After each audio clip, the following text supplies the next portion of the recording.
Hi guys, welcome back to the channel. And today we are talking about circular footing.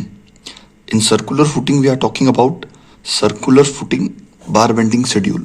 मतलब circular footing का जो BBS बनता है वो कैसे बनता है उसके बारे में इस वीडियो में बात करने वाले हैं. तो रेक्टेंगुलर फुटिंग, स्क्वायर फुटिंग का बीबीएस का तो आपको आइडिया होगा, बट एक जब कभी भी हमारे पास सर्कुलर फुटिंग आ जाती है तो वो थोड़ा डिफिकल्ट हो जाता है as compare to rectangular and square footing. तो इस वीडियो में आपको यही चीज़ बताने वाला हूँ कि जब कभी इन फ्यूचर आपके सामने सर्कुलर फुटिंग आ जाती है तो सर्कुलर फुटिंग का बीबीएस है उसमें नंबर्स ऑफ बार कितने आएंगे, उस नंबर जो बार्स होंगे उनकी कटिंग लेंथ कितनी होगी, उस कटिंग लेंथ और बार्स के अकॉर्डिंग उसका वेट कितना होगा, वो सब मैं आपको इस वीडियो में बताने वाला हूँ. तो जब कभी भी सर्कुलर फुटिंग का कोई भी चीज़ आती है या सर्कुलर फुटिंग का बीबीएस बनाना होता है तो तीन चीज़ हमारे दिमाग में सबसे पहले आनी चाहिए. Number one is number of बार, कि उस सर्कुलर फुटिंग के अंदर सरिये कितना आएंगे.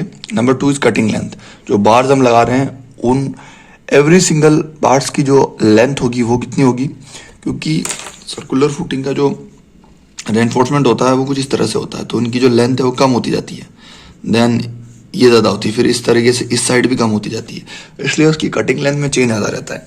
And number three is cutting length के अकॉर्डिंग वेट. तो सर्कुलर फुटिंग में तीन चीज़ें, first is numbers of bar, numbers of bar पता चल गए, then go for cutting length कितनी होगी, देन नंबर लास्ट में हम उसका वेट निकालते हैं.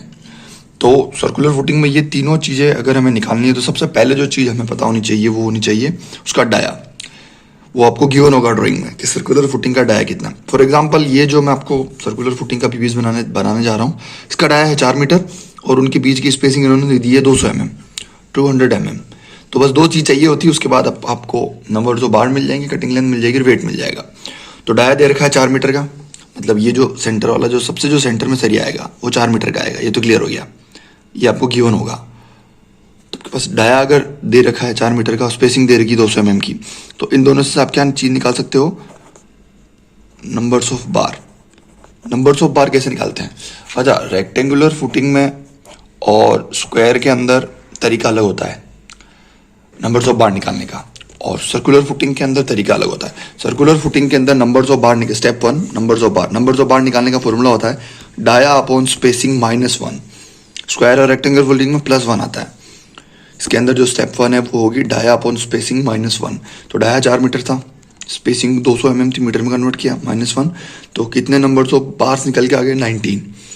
अब 19 नंबर्स ऑफ बार निकल के आ गए, मतलब टोटल मेरे पास 19 बार है. तो 19 नंबर बार को मैं दो सेक्शन में कन्वर्ट कर देता हूँ, मतलब एक ये 1 बचे कितने 18, 9 + 9, मतलब एक तो सेंटर में रहेगा तो दोनों साइड कितने बच गए, दोनों सरिये दोनों साइड में आ जाएंगे.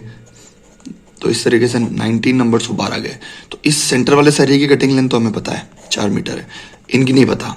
तो अगर आप एक पोर्शन निकाल लेते हो, ये वाला पोर्शन, तो उससे आपको सेम कटिंग लेंथ के इधर वाला पोर्शन निकल जाएगा. तो अब मैं आपको कटिंग लेंथ सेकंड स्टेप पर चलते हैं. तो एक बार जब स्टेप 1 नंबर्स ऑफ बार निकल गए आपके पास कि 19 नंबर्स ऑफ बार है और उन 19 नंबर्स को आपने इस तरह से कन्वर्ट कर दिया कि ये सेंटर और 9 इधर और 9 इधर. अब जो स्टेप 2 मैंने आपको बताया था कटिंग लेंथ, थोड़ा सा डिफिकल्ट इसमें कटिंग लेंथ का मामला है. कटिंग लेंथ ईजी है, मैं समझा देता हूँ. कटिंग लेंथ निकालनी है. देखो आपको सेंटर का जो लेंथ थी वो आपके पास है, वो कितनी थी 4 मीटर. वही जो डाया होता है, रेडियस 2 मीटर, डाया 4 मीटर हो, तो सेंटर वाला मेरे पास 4 मीटर आ गया डाया से. अब मुझे चाहिए L1. अब L1 क्या है, ये तो सेंटर है, इसको मैंने L मान लिया. उससे ऊपर बढ़ता हूँ, मतलब 200 mm के बाद जो मेरा सरिया आएगा उसकी कटिंग लेंथ कितनी आएगी, वो मेरा L1 है.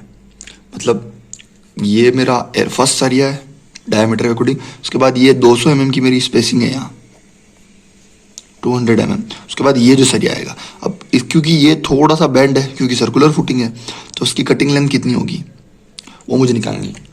तो ऐसी कंडीशन में जब भी आप करोगे तो ये सेंटर हो जाएगा और ये मेरी हाइट हो जाएगी, क्योंकि सेंटर से ले रहे हैं, ये L है और हाफ ले रहे हैं हम, तो L1/2 करना है, ये याद रखना, क्योंकि यहीं तक ले रहे हैं.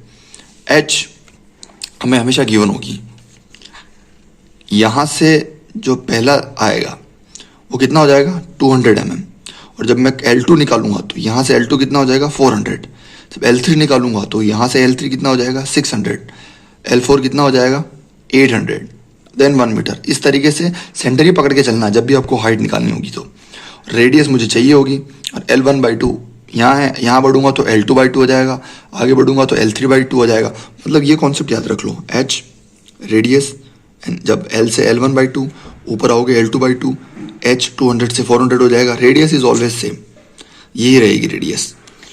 अब सबसे पहले इसको ये पाइथागोरस थ्योरम हमने यूज़ किया। तो पाइथागोरस थ्योरम के लिए मैंने क्या किया, इसमें क्या किया, रेडियस R² = H² प्लस, क्योंकि हाफ लिया है तो L1/2 का स्क्वायर। अब मुझे चाहिए क्या, L1 चाहिए, तो L1/2 को इधर भेजा, R² - H²। अब मुझे स्क्वायर को उधर भेजा तो उसमें रूट आ गया, 2 था, उसको इधर भेज दिया। तो मेरे पास फॉर्मूला क्या आ गया, L1 = 2 × R² - H²। अब इसके अंदर मेरे पास H है, R मेरे पास है, उससे मुझे L1 निकल जाएगी। ये कॉन्सेप्ट याद रखना, आपकी सारी कटिंग लेंथ निकल जाएगी। अब L1 निकालने के लिए मैंने क्या किया, L1 = 2 × √ रेडियस, क्योंकि 4 का आया था तो रेडियस 2 हो गई, का स्क्वायर माइनस H मैंने आपको बोला था, आप जब इस पॉइंट से ऊपर बढ़ोगे तो H कितनी होगी आपके पास 200 L1 के लिए, लेकिन जब L2 पे आओगे तो H कितनी हो जाएगी 400। मतलब कि H चेंज होगी, बाकी ये फॉर्मूला यही रहने वाला है, ये जो हमने यूज़ किया। L1 = 2 × R² - H²। तो L2 के लिए L2 = 2 × R² - H²। बस H चेंज होता जाएगा, उसकी कटिंग लेंथ चेंज होती जाएगी। तो सारी वैल्यूज पुट कर दी, 0.2 200 mm था, वैल्यू आगे L1 की है। सेम L2 पे जाएंगे तो अब L2 को लेना हमेशा सेंटर वाले से ही है। तो L1 L2 के लिए हाइट कितनी हो जाएगी 400 mm स्पेसिंग, उसको मैं यहाँ हाइट से डिनोट कर रहा हूँ। फॉर्मूला क्या हो गया, 2 × √ वो radius is same, minus H की जगह 0.4 आ गया, हाइट चेंज हो गई, L2 की कटिंग लेंथ आ गई। ऐसे ही L3 में हाइट 600 हो जाएगी, फॉर्मूला इज सेम। L4 निकालूंगा, हाइट 800 हो जाएगी, फॉर्मूला इज सेम। वैल्यूज देखो, वैल्यूज भी चेंज होती जा रही है। उसकी सेंटर की 4 मीटर थी, इसकी 3.98, 3.92, 3.81, 3.67। उसी तरीके से L5 निकालेंगे, 1 मीटर हो जाएगा, 3.46। L2 निकालेंगे, 1200 स्पेसिंग हो जाएगी। L7 निकालेंगे, 1400 स्पेसिंग हो जाएगी। L8 निकालेंगे, 1600 स्पेसिंग हो जाएगी। L9 निकालेंगे, 1800 स्पेसिंग हो जाएगी। मैंने क्या बोला था, इस वाले पोर्शन के अंदर नो रेनफोर्समेंट है और 10वां हो गया ये। तो जैसे ही आप 10वें पे आओगे 2 मीटर स्पेसिंग पे, आपकी वैल्यू कितनी आ जाएगी 0। मतलब आपने जो ये कॉन्सेप्ट रखा है, मतलब 1 2 3 4 5 6 7 8 9 और 10वां सरिया हमारा सेंटर वाला होता है, उसकी हमें ऑलरेडी पता है कटिंग लेंथ। तो इस तरीके से कटिंग लेंथ निकाले, बहुत ईजी है, एक बार समझ आ जाएगा। यही फॉर्मूला कंटिन्यू चलता है, बस एच चेंज होता जाता है, सेंटर से एच चेंज होता जाएगा। और कितना कब तक चेंज करना है, वो कब तक के लिए नंबर्स ऑफ बार, ये वाली ट्रिक याद कर लो, उससे थोड़ा इजी हो जाएगा। अब मेरे पास 9 नंबर्स तक की मैंने कटिंग लेंथ निकाल ली। 9 नंबर्स मतलब इस सेंटर से इधर वाले 9 नंबर्स। और तो मैंने क्या किया, L1 to L10 मतलब 1 2 3 4 5 6 7 10 को मैंने टोटल कर दिया, तो मेरे पास आया 29.09 मीटर। ये सिर्फ इधर वाला है 29.09। अब मुझे इधर वाला भी चाहिए, तो 29.09 × 2 कर दिया, तो 29.09 × 2 किया तो 58.07 मेरा टोटल मीटर आ गया। मतलब 9 सरिये इधर के, 9 सरिये इधर के, 18 सरिये। मेरे सरिये कितने थे 19, मतलब ये सेंटर वाला सरिया उसका कितना था 4 मीटर। तो इसके अंदर मैंने क्या किया, वो 4 मीटर ऐड कर दिया, L प्लस ये वाला था, तो L मेरे पास 4 मीटर था, तो मेरी टोटल कटिंग लेंथ कितनी आ गई 62.07 मीटर। तो इस तरीके से मेरे पास टोटल कटिंग लेंथ आती है। ये तरीका है सर्कुलर फुटिंग का कटिंग लेंथ निकालने का। बस अब ये एक फॉर्मूला याद रखना है पाइथागोरस थ्योरम से, ये डायग्राम कि ये सेंटर वाला L था, L1 L2 L3 L4 L5 L9, इधर भी सेंटर से L1 L2 L3 L4 L9। बस हाइट चेंज होती जाएगी, रेडियस सेम रहेगी, और यही कॉन्सेप्ट लेके सबके साथ चलते रहना है। दिस इज द फॉर्मूला, और आगे बढ़ते रहो, बस एच चेंज होती जाएगी सेंटर से। अब मेरे पास कटिंग लेंथ आ गई। मैंने 3 चीज़ों के लिए मैंने बोला था, नंबर तो 12 अपन ने निकाल लिए, 19 कटिंग लेंथ निकल गई 62.07। अब चाहिए वेट, क्योंकि जब भी आप बीबीएस बनाते हो तो आपको कंपनी को जो है निकाल के देना पड़ता है कि कितना सरिया आपका लगने वाला है। तो वेट निकालने के लिए क्या बनेंगे, वेट ऑफ बार्स। जो इसमें एनफोर्समेंट हमें गिवन होगा, 10 mm गिवन था, इसलिए हमने 10 mm लिया, 12 mm भी हो सकता है। तो उसमें 10 mm था, तो 10 mm को कन्वर्ट किया केजी में। कैसे करते हैं, d²/162, उससे ये 0.617 kg आ गया।